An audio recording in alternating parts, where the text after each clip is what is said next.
Que a graça do Senhor seja conosco nesta noite. Livro do profeta Daniel, capítulo 2. Profeta Daniel, capítulo 2.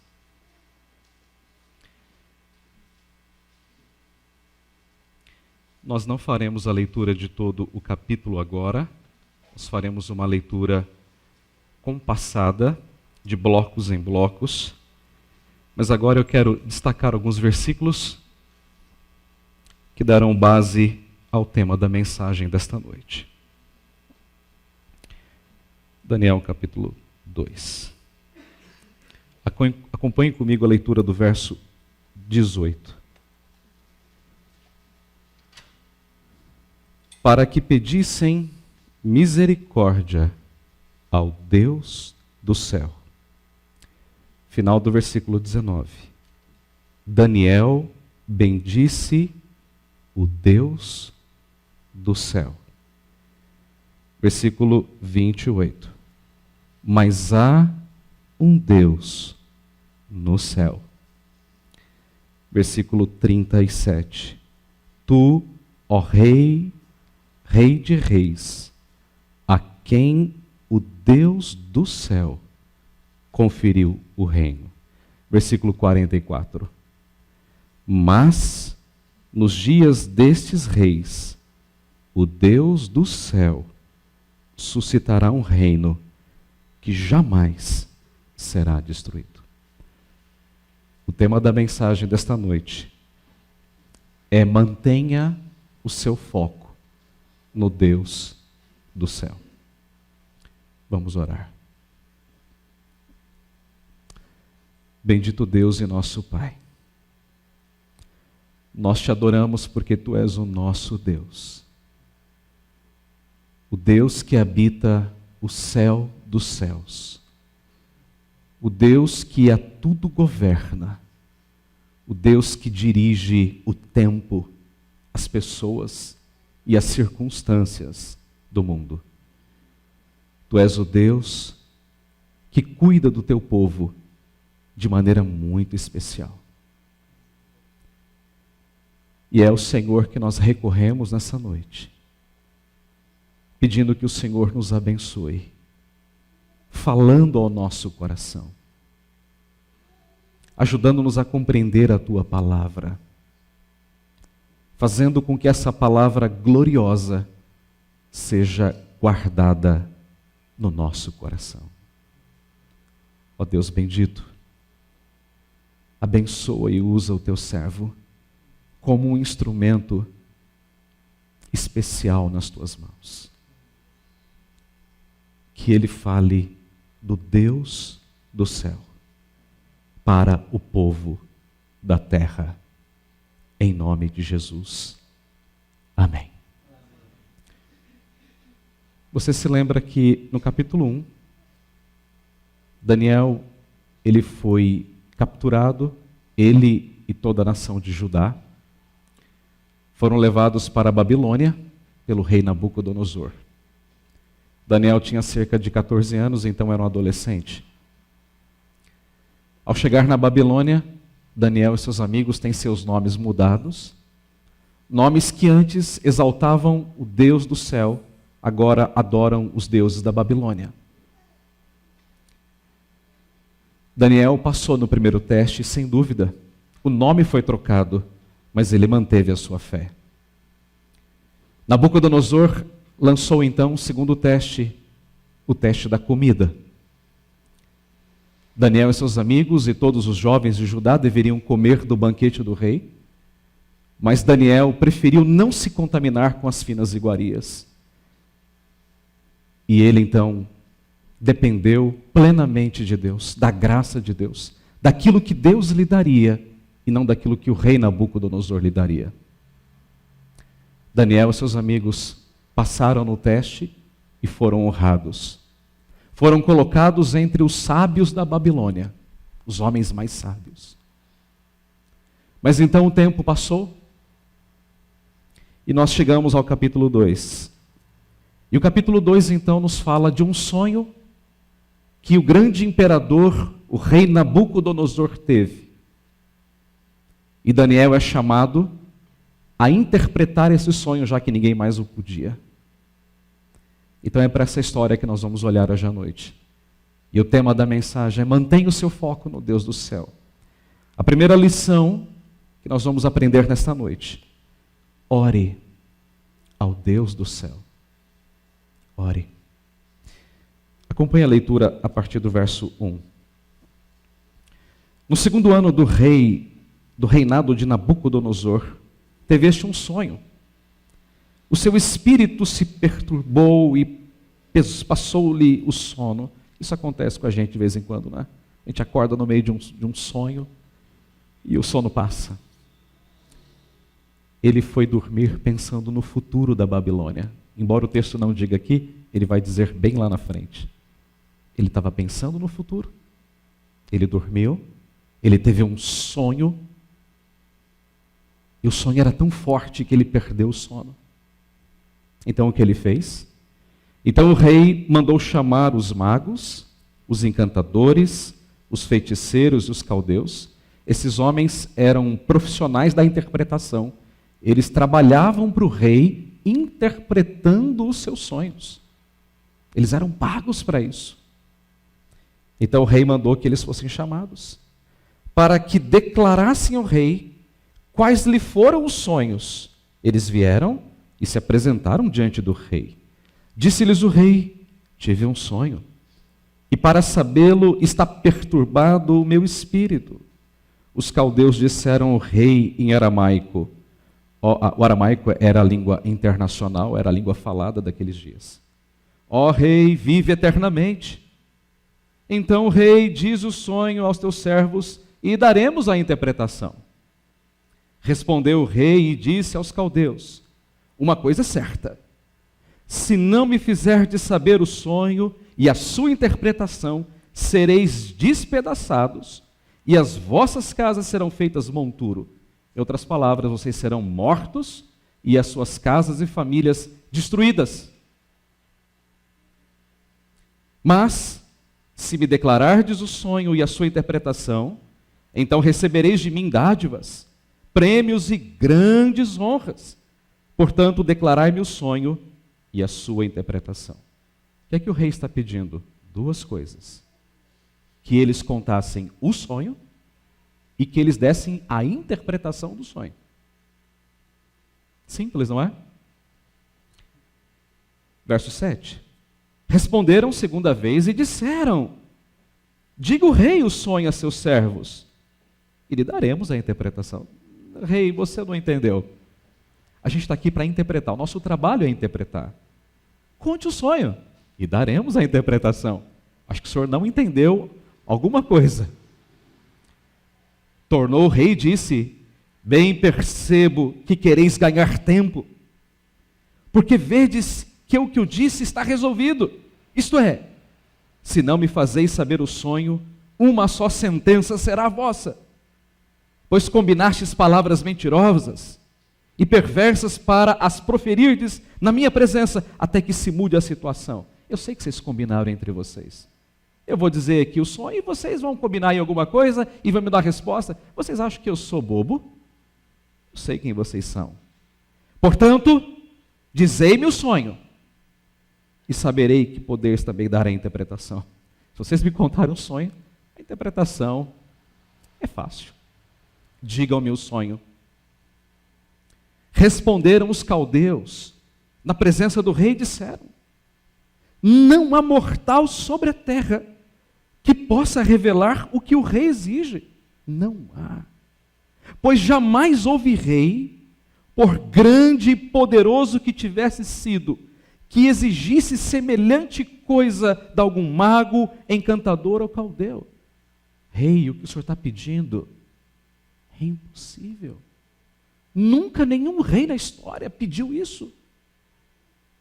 Isso é impossível ao mortal. Impossível. Mas tem um jeito. Versículo 11. A coisa que o rei exige é difícil, é verdade. E ninguém há que possa revelar diante do rei, é verdade. Senão os deuses. Está resolvido o problema. Eles podem. Ah, mas tem um detalhe. Eles não moram com os homens. São deuses que só ficam no campo da transcendência, que habitam os céus, mas não falam com os homens, não habitam com os homens. Então, o rei muito se enfureceu e ordenou que matassem a todos os sábios da Babilônia. Vocês não sabem, vocês não podem contar o sonho, muito menos a interpretação. Todos vocês serão mortos, sem exceção. Então, Daniel falou. Daniel era um dos sábios da Babilônia, não estava aqui neste momento, mas recebeu a informação de que todos os sábios seriam exterminados. E ao receber a informação, Daniel, quando ele soube do decreto do rei, Daniel, avisado e prudentemente, a Arioque, chefe da guarda do rei, da guarda real, que tinha saído para matar os sábios da Babilônia, e disse a Arioque, encarregado do rei: por que é tão severo o mandato do rei? Por que é tão pesado? Por que ele quer matar todos os sábios da Babilônia? Então Arioque explicou o caso a Daniel. Eles não souberam interpretar. E o rei já tinha tomado a decisão. Ou interpretam ou morrem. Ou contam ou morrem. Foi Daniel ter com o rei. Daniel não chegou lá e bateu na porta do rei. Havia todo um protocolo naquele período para que alguém entrasse na presença do rei. Lá na frente vocês verão esse protocolo, mas aqui não é a preocupação do autor. Mas ele foi apresentado certamente por Arioque. Tem um jovem aqui que quer falar com o Senhor. Então Daniel entrou na presença do rei e fez um pedido ao rei, que o rei designasse o tempo, e ele revelaria ao rei a interpretação. Dá-me um tempo, ó rei. Então Daniel foi para casa e fez saber o caso a Ananias, Misael e Azarias, seus companheiros. O que Daniel queria fazer? Daniel foi buscar nos livros antigos da Babilônia, consultar os comentaristas teológicos da Babilônia. Ele assentou-se, chorou e murmurou e reclamou da vida? Não. Diz o texto: para que pedissem misericórdia ao Deus do céu sobre este mistério, a fim de que Daniel e seus companheiros não perecessem com o resto dos sábios da Babilônia. A primeira lição que nós aprendemos aqui nessa noite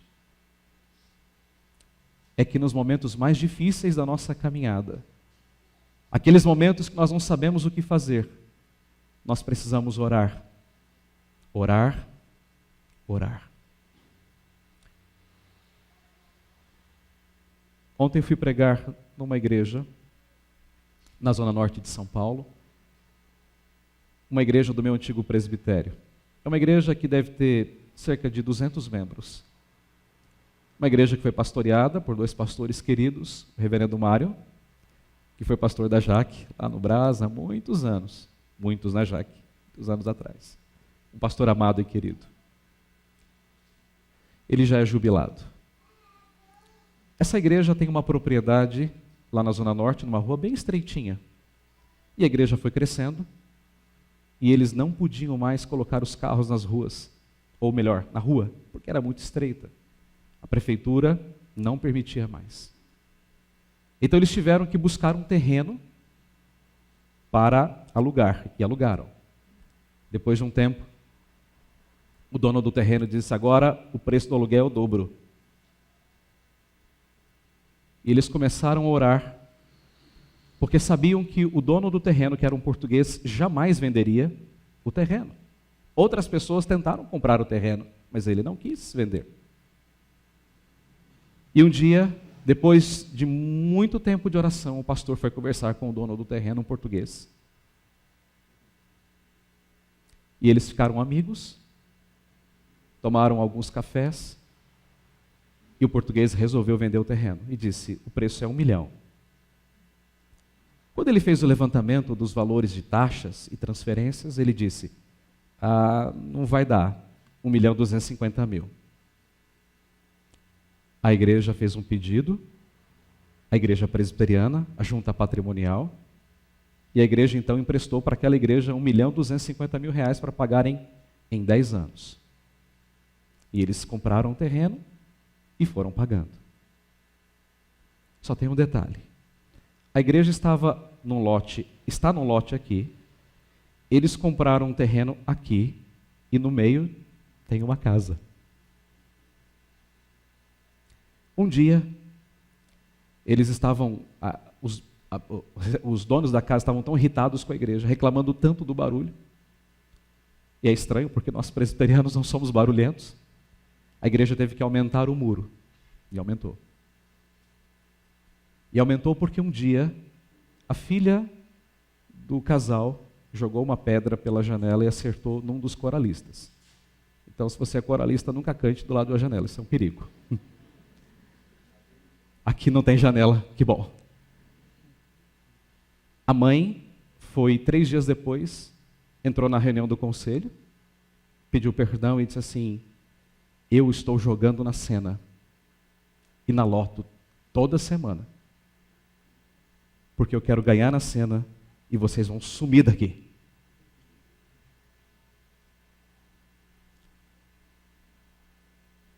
Meus queridos irmãos, ontem eu fui lá, entrei com o carro no estacionamento, eu queria colocar logo na ponta para sair rápido, mas não tinha lugar, eu coloquei o carro no meio do terreno, e quando eu coloquei o carro, eu vi um portão no muro da pessoa, e eu disse: bom, ou o vizinho ficou louco, ou Deus abriu uma porta.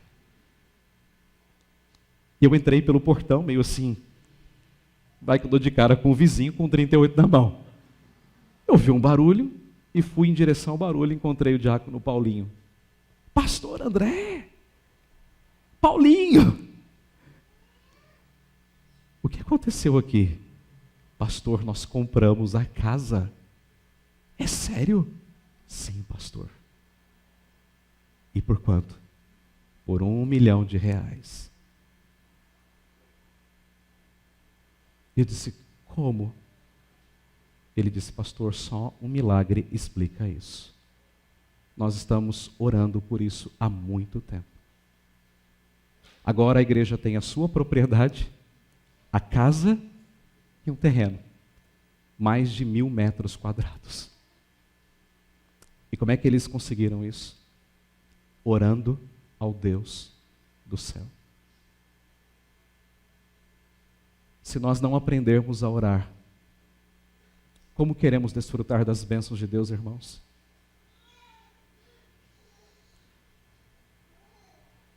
Há uns dias atrás eu recebi um jovem numa sala no seminário, em pedaços, com um grande problema, sem uma solução.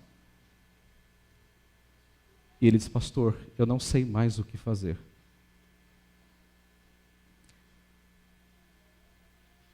O reverendo Abel é mais experiente do que eu e sabe que tem horas, reverendo Abel, que a gente não tem o que dizer, não é verdade? A gente não sabe o que dizer. E aquele irmão chorou por 40 minutos. E depois de 40 minutos eu olhei para ele e disse assim: eu só tenho uma coisa para lhe dizer. Ore. Ore. Ore. Ore ao Deus do céu. Quando você se encontrar em situações tão difíceis na vida, que você diz: eu não sei o que fazer. Ore. Ore. Ore. A oração é a nossa única arma. Nós estamos na Babilônia e a arma que Deus nos deu chama-se oração. Essa é a arma do cristão. Oração. Então, ore ao Deus do céu. A segunda lição dessa passagem. Bendiga, louve o Deus do céu. Veja o verso 19. Então, foi revelado o mistério a Daniel numa visão de noite. Eu não tenho nenhuma dúvida de que ele estava orando. Nenhuma dúvida. Sabe por quê?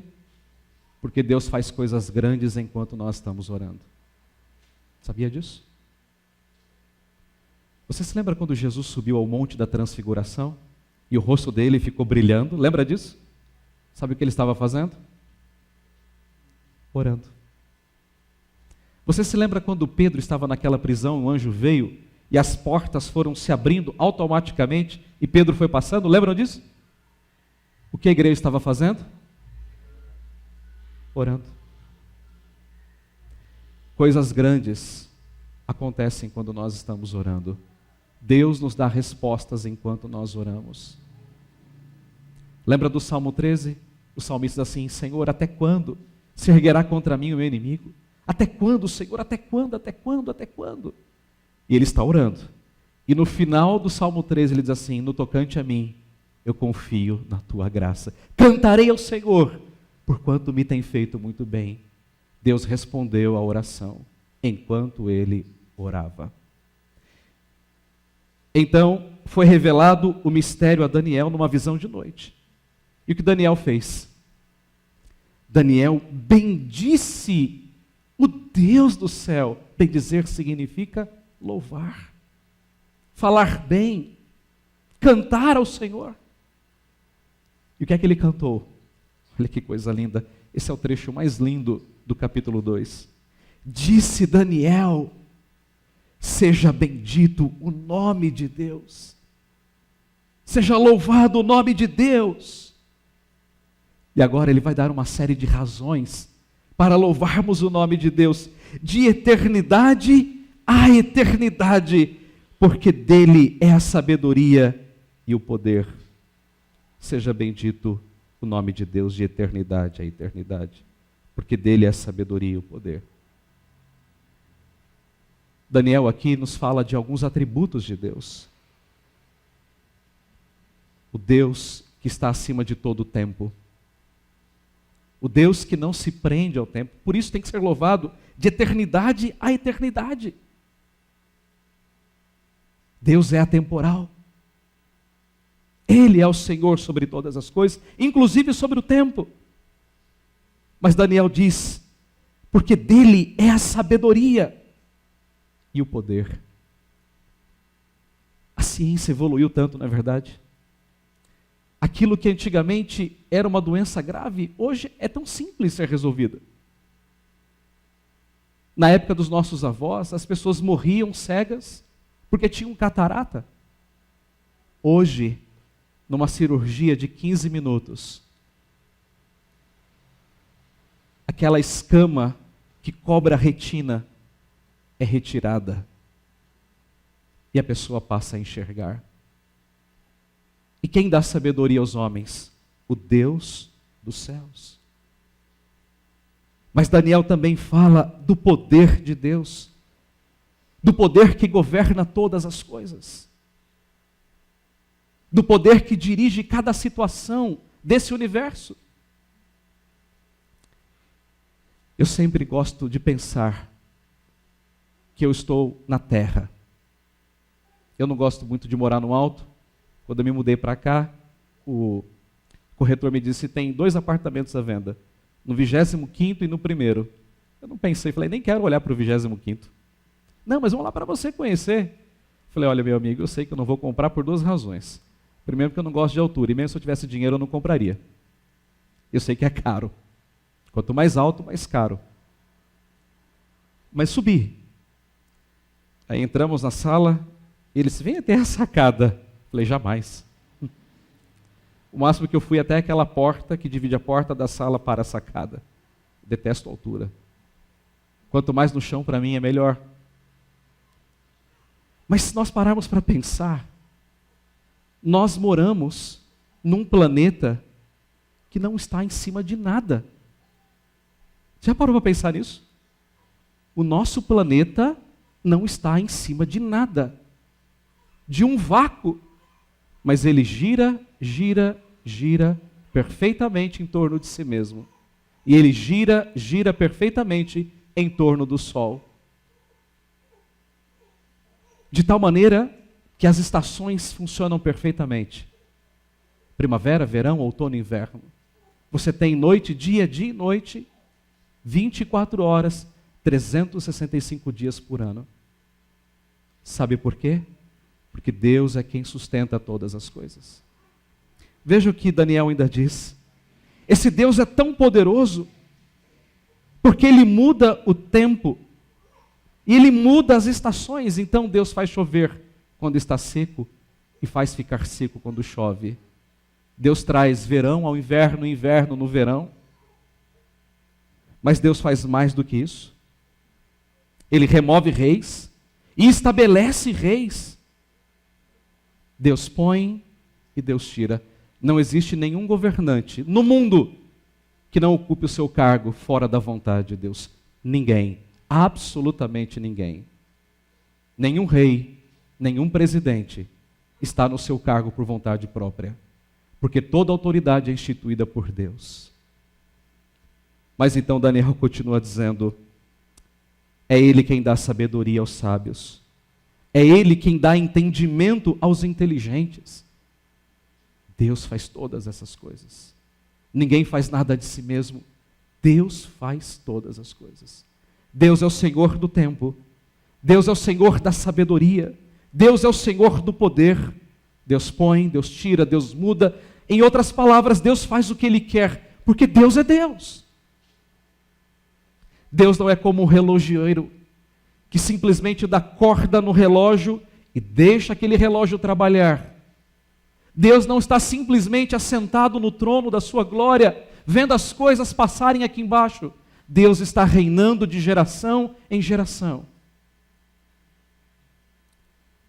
Por que Deus pode ver as coisas antes que elas aconteçam? Porque Deus decretou como elas deverão acontecer. Deus não é apenas onisciente, Deus também é onipotente. Deus sabe porque Deus decreta. Deus está no controle da história. De tal modo que nada acontece fora dos planos de Deus. Mas então Daniel termina o seu louvor a Deus dizendo: então,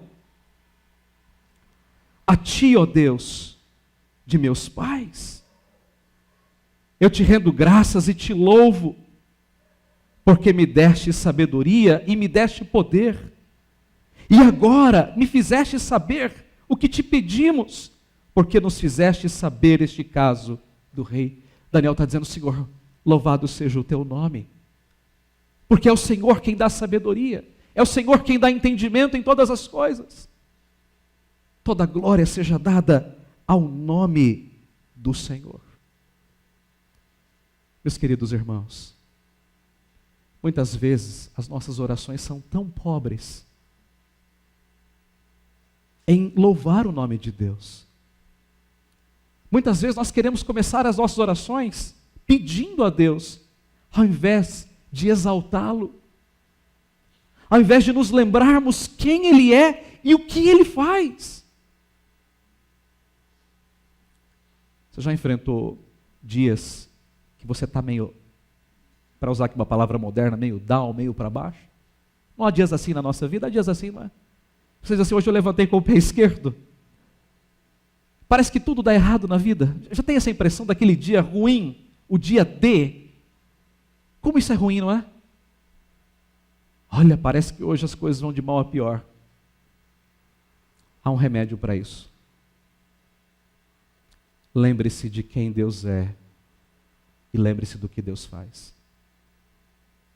Não há coisa melhor do que nós trazermos ao nosso coração os atributos desse Deus do céu e nos lembrarmos que esse Deus é o Criador de tudo, é o sustentador de tudo, é o Deus que controla o universo, e que embora nós não saibamos o que vem amanhã, mas Deus não só sabe, mas Ele decretou. Davi, no Salmo 139, diz: porque os meus dias foram todos eles escritos e determinados, quando nenhum deles ainda havia. Todos os nossos dias estão contados, escritos e determinados. Então, quando nós nos lembramos de quem é esse Deus, a nossa vida descansa nos braços de Deus. O melhor remédio contra a murmuração é nos lembrar quem Deus é. Ele é grande, Ele é justo, Ele é santo, onipotente, onipresente, onisciente, majestoso, fiel, misericordioso, amoroso, compassivo, justo. Traga essas coisas, essas verdades à sua mente. Quando o seu coração te colocar para baixo, lembre-se de quem Deus é. Então pare de olhar para dentro de si e olhe para o alto. Olhe para Deus. Olhe para Ele e o louve. Eu me lembro de um pastor, uma mulher chegou para ele e ela dizendo: pastor, estou em depressão já há algum tempo. E aquele pastor tirou de dentro da sua Bíblia a cópia de um texto e disse para ela: você sabe o que é isso aqui? Ela disse: não, pastor, é o credo dos apóstolos. O credo? Sim, o credo.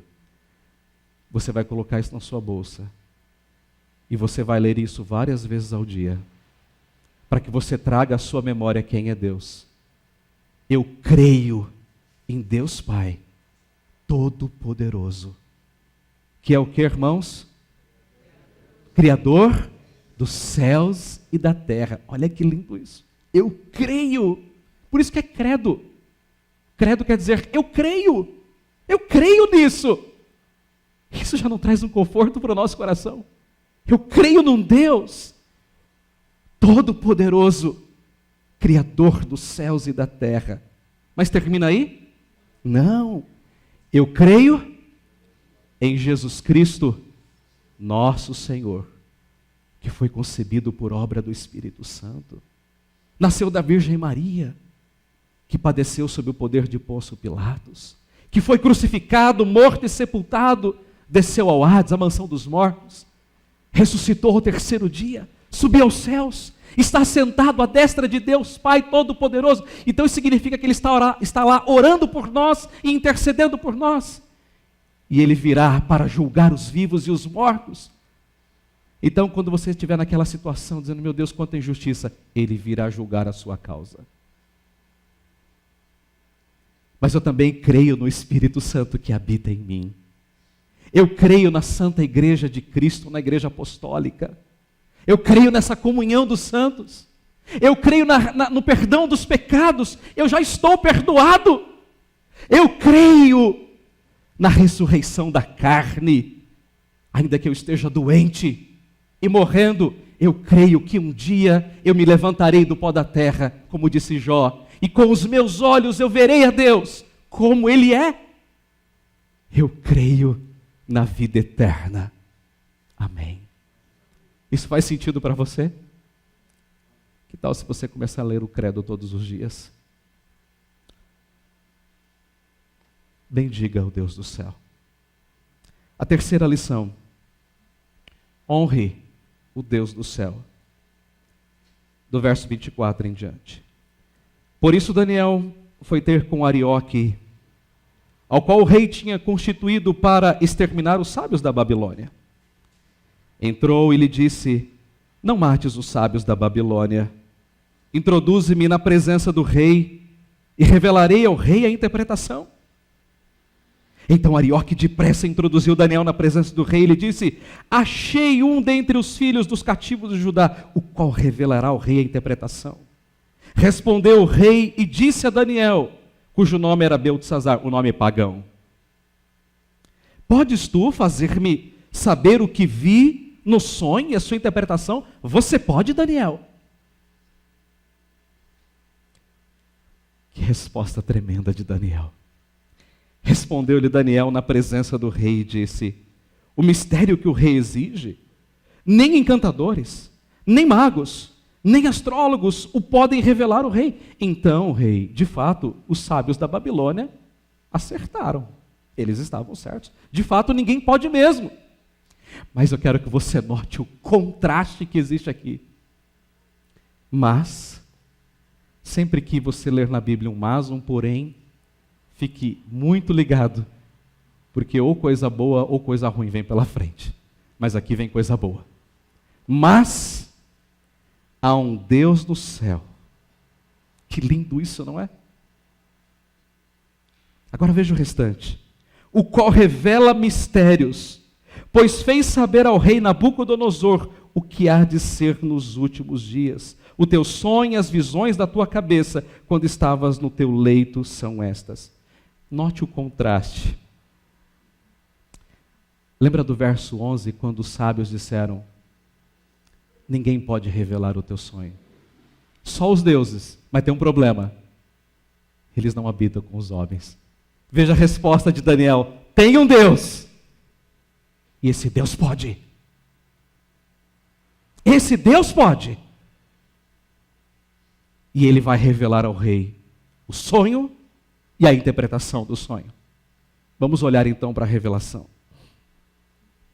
Estando tu, ó rei, lembre-se que esse sonho tinha a ver com o futuro da Babilônia, dele e da Babilônia.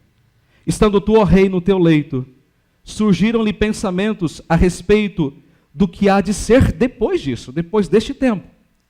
Aquele, pois, que revela mistérios, te revelou o que há de ser. Os deuses da Babilônia? Esses são deuses falsos. São deuses Nutella, para usar uma linguagem mais contemporânea, deuses que não valem nada. O nosso Deus é o Deus raiz. É o Deus verdadeiro. É o Deus que pode. E a mim me foi revelado este mistério, porque o Deus que é transcendente é o Deus que também é imanente, o Deus que habita conosco. Imanente significa isso, aquele que se faz comunicável, aquele que habita conosco, com contrito e abatido de coração, como disse Isaías. E a mim me foi revelado este mistério, não porque haja em mim, rei, mais sabedoria do que em todos os viventes. Não sou eu não sou nada, eu sou um jovem. Mas para que a interpretação se fizesse saber ao rei, e para que entendesses as cogitações da tua mente.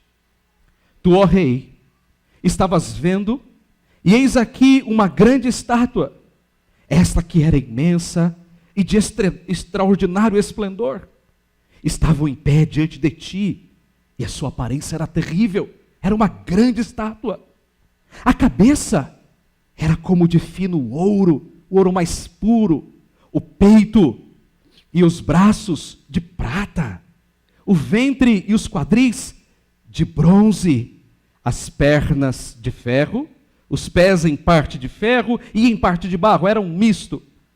E quando estavas olhando, preste atenção nisso, quando você olhava para aquela estátua, ouro, prata, bronze, ferro, de repente uma pedra foi cortada sem auxílio de mãos.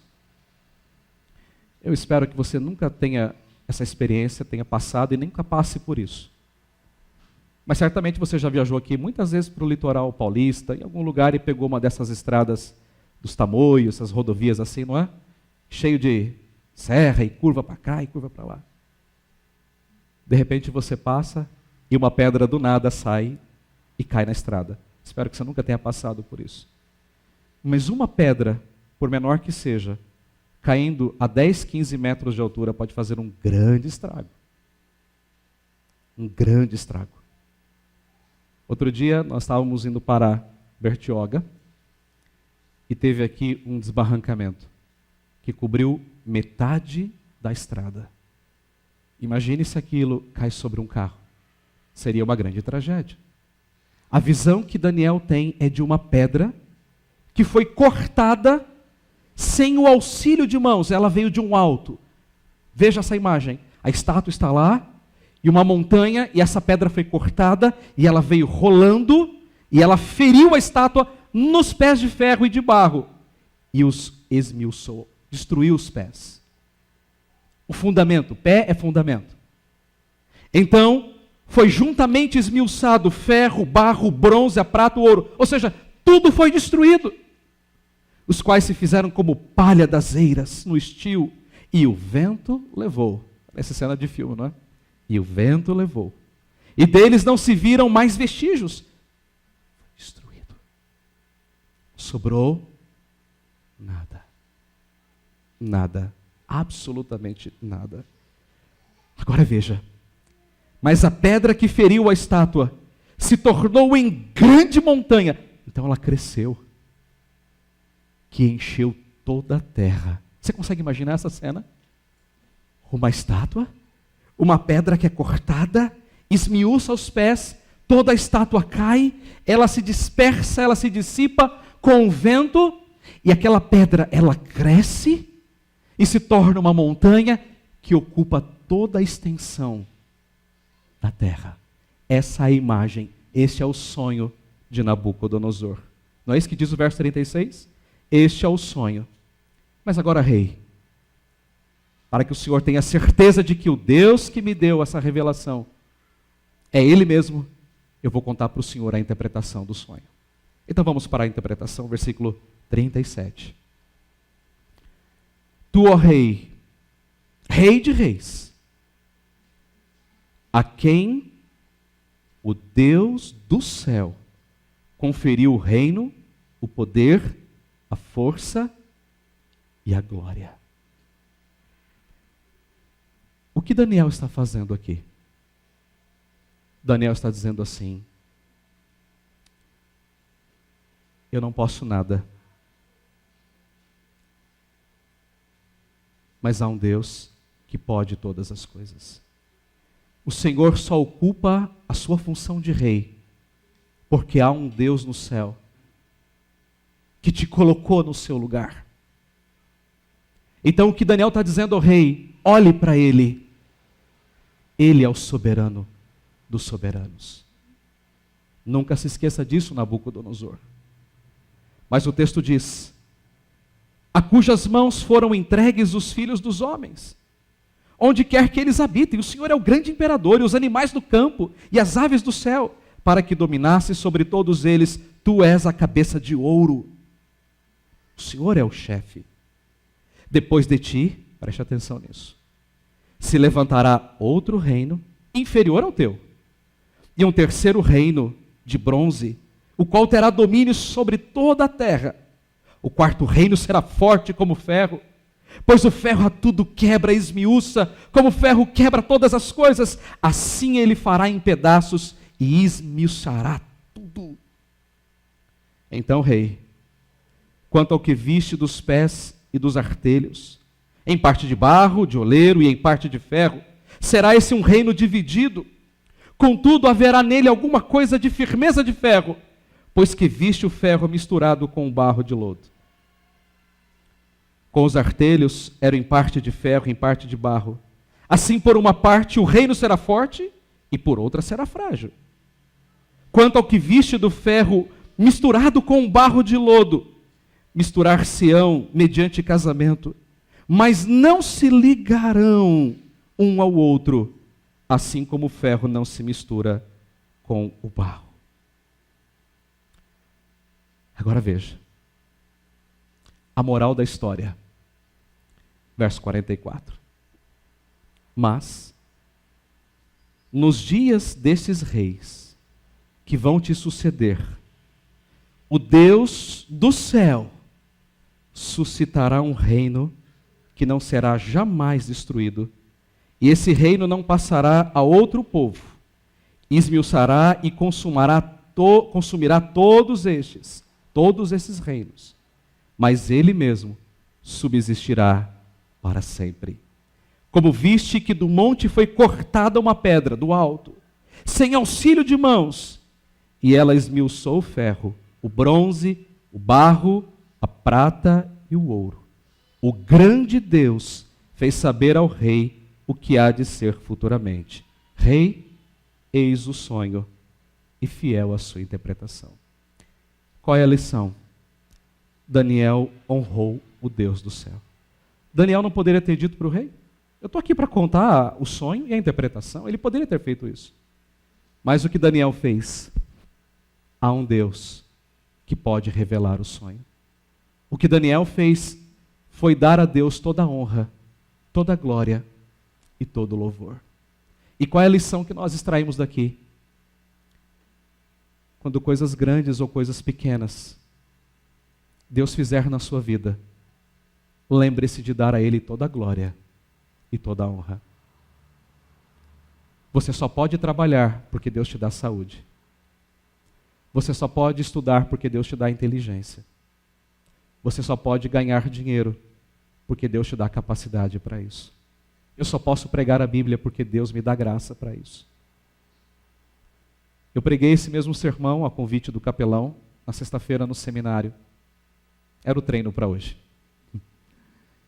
E eu disse para os meus alunos no seminário: quando vocês forem pastores e suas igrejas crescerem, pessoas se converterem, casamentos forem restaurados, lembrem-se de dar toda a glória a Deus.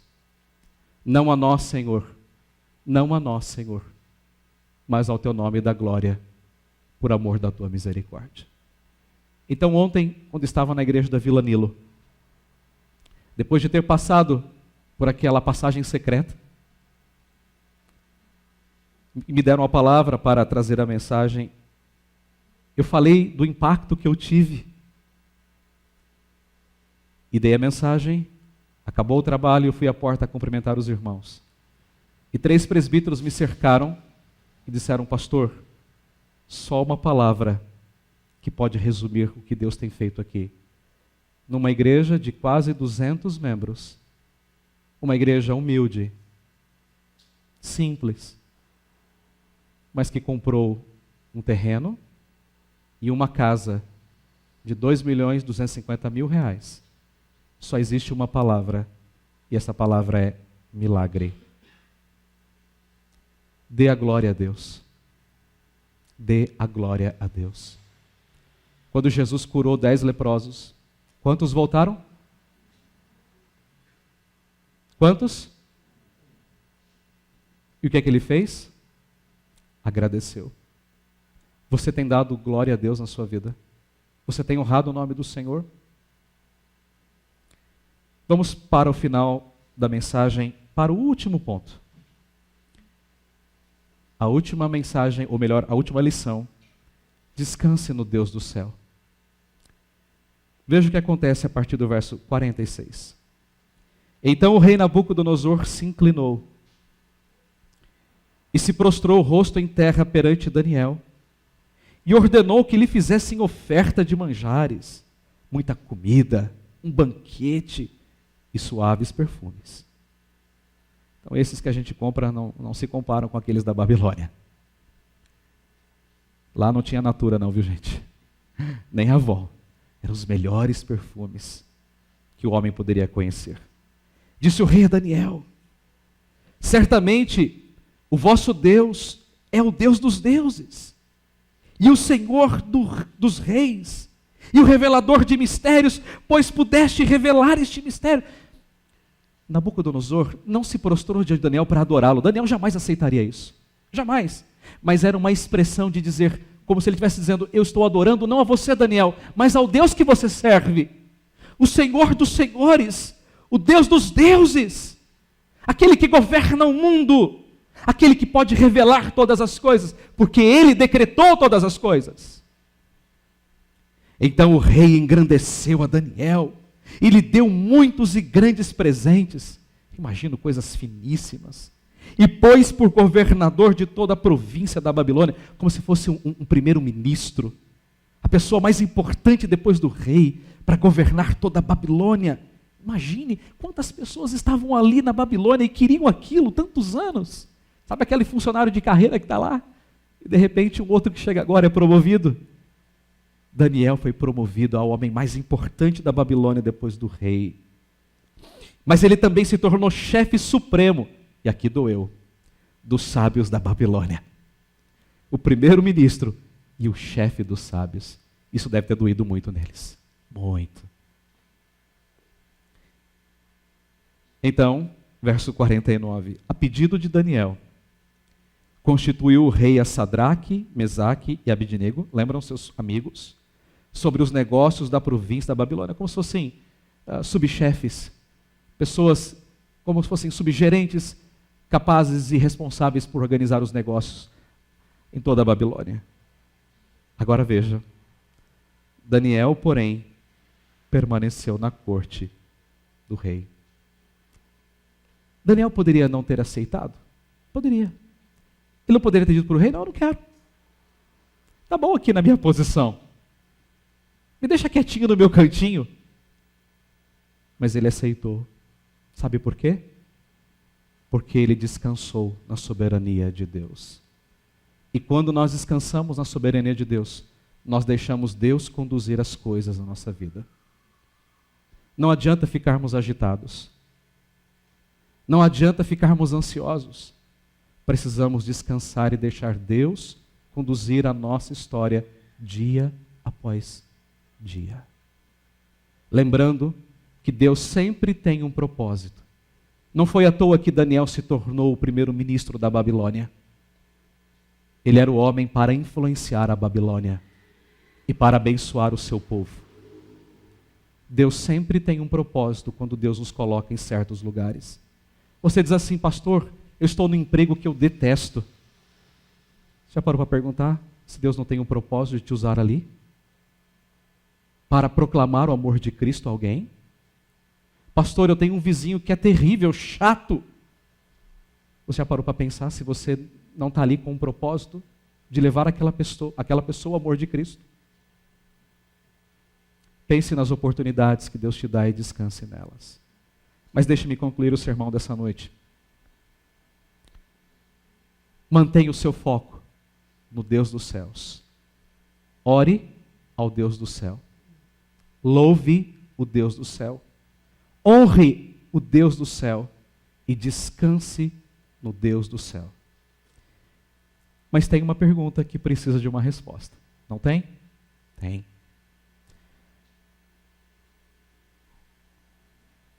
A profecia de Daniel se cumpriu? Isso tudo que a gente viu, ela se cumpriu? Sim ou não? Sim. Como? Vocês não imaginavam o como, né? Sim, ela se cumpriu. E eu vou dizer para você como. No próprio livro de Daniel, isso está descrito para nós, em partes. Depois de muitos anos, houve um império que se levantou. Ele não era tão grande como o babilônico, mas era forte. E ele veio e conquistou a Babilônia. Qual era o nome desse império? Medo-Persa. Conquistou a Babilônia. Primeiro império, Babilônia. Segundo império, Medo-Persa. Depois de muitos anos, veio um outro grande império. Qual era? A Grécia. E a Grécia conquistou o império Medo-Persa. Mas então veio um quarto império. Não é isso que Daniel viu no sonho? Que Nabucodonosor viu? Um quarto reino.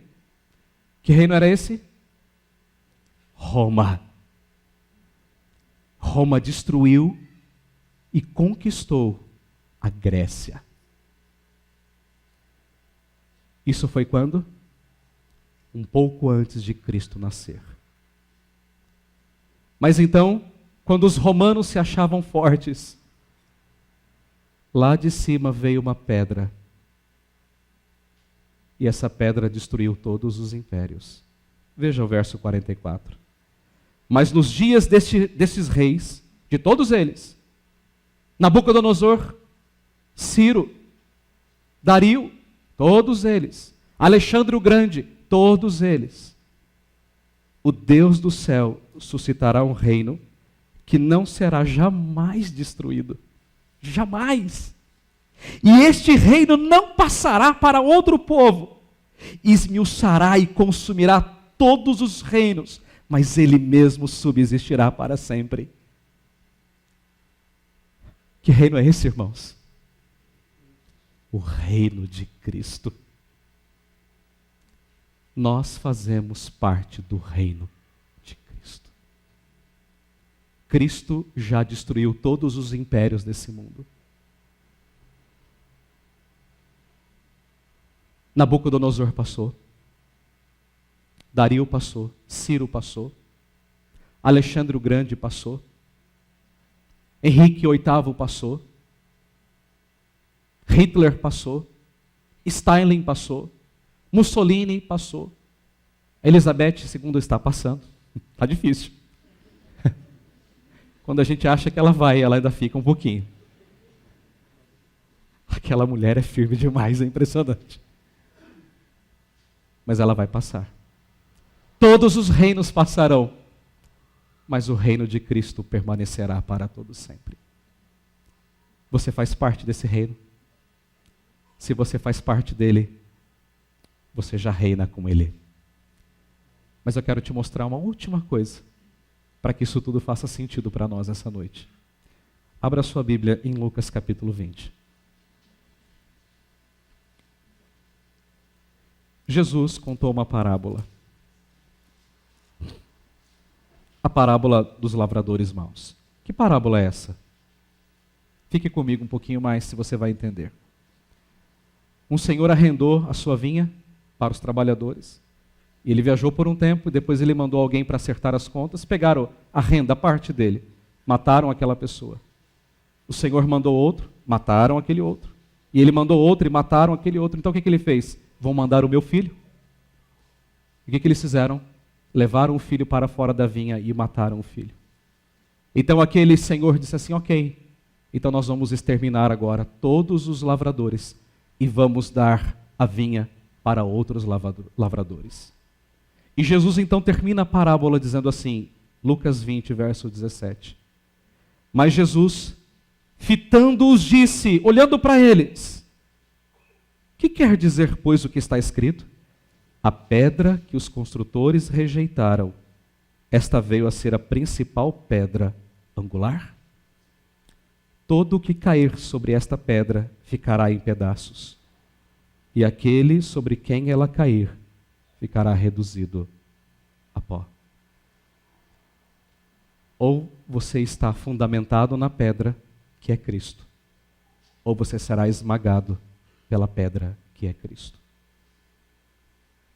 Ou você está no reino de Cristo, e você vai vencer o mundo com Ele, ou você será consumido pelo reino de Cristo. Em qual reino você está? Nessa noite você quer estar no reino de Cristo? Quer ser vitorioso com Ele? Creia em Jesus, aceite-o como seu Salvador. Entregue a sua vida a Ele. Ou quem sabe a sua vida anda tão difícil e você não tem perspectiva. Você já é vencedor porque você está no reino de Cristo. O mundo vai passar, o reino de Cristo vai permanecer, porque o reino de Cristo é espiritual. E o reino de Cristo já está em cada coração daqueles que aceitaram a Cristo como único Senhor e Salvador. Em qual reino você está? Mantenha o seu foco em Cristo e viva no seu reino. Amém. Te agradecemos, Senhor, pela tua palavra. Palavra que é tão bendita e doce. E nós te louvamos, porque o Senhor é o Deus do céu. E nós sentimos prazer em orar ao Senhor. Sentimos alegria em bendizer o nome do Senhor. E nós queremos te dar toda a honra e queremos descansar na tua soberania. Então, Senhor, ensina-nos a viver no reino do teu Filho.